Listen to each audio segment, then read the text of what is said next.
Okay, everyone, it's been quite a bit since I have made a video about my garden.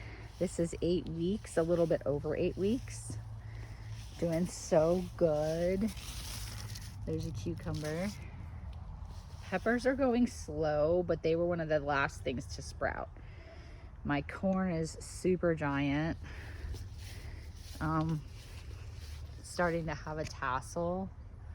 So I think it's gonna start pollinating. My green beans. I just was gone on a trip, so I have not harvested anything, but there are green beans now that are ready.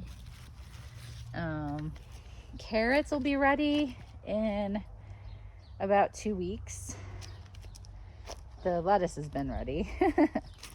We have a lot of watermelon growing.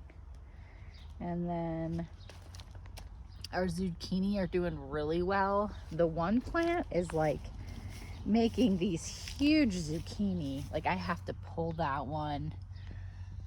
I need to pull the one over there.